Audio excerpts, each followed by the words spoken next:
Et nous retrouvons tout de suite le Premier ministre tchadien, N'Djamena. Monsieur Kebzabo, bonsoir, bienvenue au Journal Afrique.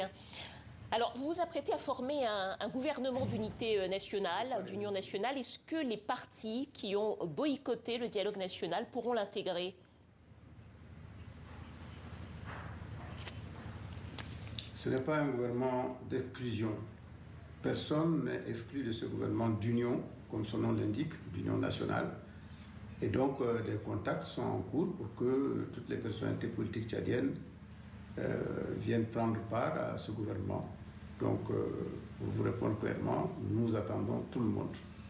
Alors justement, comment est-ce que vous comptez faire peut-être pour renouer le dialogue avec précisément Wakil Tama, les transformateurs du succès Masra qui ont boycotté le dialogue national inclusif, ou encore le FACT, la rébellion du FACT, qui indique vouloir poursuivre la lutte? Quels arguments allez-vous convaincre, allez-vous utiliser pour les convaincre? Mais l'argument, il est simple, c'est l'unité nationale. Je crois que sur ce thème-là que le dialogue s'est tenu et nous restons à l'écoute du dialogue. J'écoute encore des centaines et des centaines de Tchadiens qui ont parlé, qui ont dit ce qu'ils pensent pendant 45 jours, qui ont critiqué, qui ont fait des propositions. Tout cela est pris en compte dans un cahier des charges. Nous allons mettre en œuvre ce cahier des charges et donc nous allons proposer à tous ceux qui n'ont pas été au dialogue de venir discuter, qu'on voit quels sont les points graves de divergence qui n'ont pas été pris en compte et la possibilité de les prendre en compte pour que tout le monde se retrouve, pour qu'on y aille ensemble. Nous n'avons exclu personne du dialogue, nous n'avons exclu personne du gouvernement. Je crois que c'est ça le plus important. Monsieur Kebzabo, en 2021, vous avez condamné la prise du pouvoir par Mahamat Déby après la mort de son père en la qualifiant de coup d'État. On va sans doute voir le tweet que vous aviez posté à l'époque. Qu'est-ce qui vous a convaincu aujourd'hui d'accepter d'être son Premier ministre? Et surtout, est-ce que vous comprenez que certains estiment que vous avez trahi? Qu'est-ce que le tweet disait? Le tweet disait que vous condamniez, que votre parti condamnait le coup d'État de Mahamat Idriss Déby. Nous avons le tweet à l'antenne. L'UNDR condamne le coup d'État par les généraux du CMT après le décès de Déby. C'est ce que vous postiez à cette époque en 2021. C'est cela. C'est ce qui a été dit immédiatement après la mort du président Déby. Puis nous avons analysé la situation et nous avons estimé que ce n'était pas un coup d'État classique, puisque la définition d'un coup d'État, c'est des hommes armés qui complotent, qui renvoient un gouvernement, qui renversent le pouvoir pour le remplacer.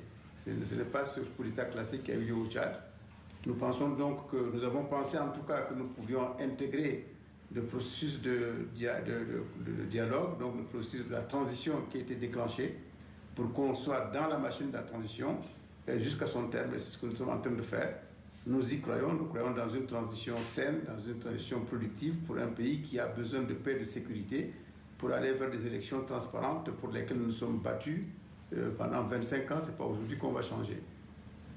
Est-ce que vous comprenez que certains opposants aient le sentiment que vous, qui avez été à l'origine, notamment un des créateurs de la coalition Wakil Tama, est-ce que vous compreniez qu'ils s'estiment trahis par vous, parce que vous êtes aujourd'hui le Premier ministre de Mahamat Déby, qui, selon vos propres termes, avait commis un coup d'État en 2021?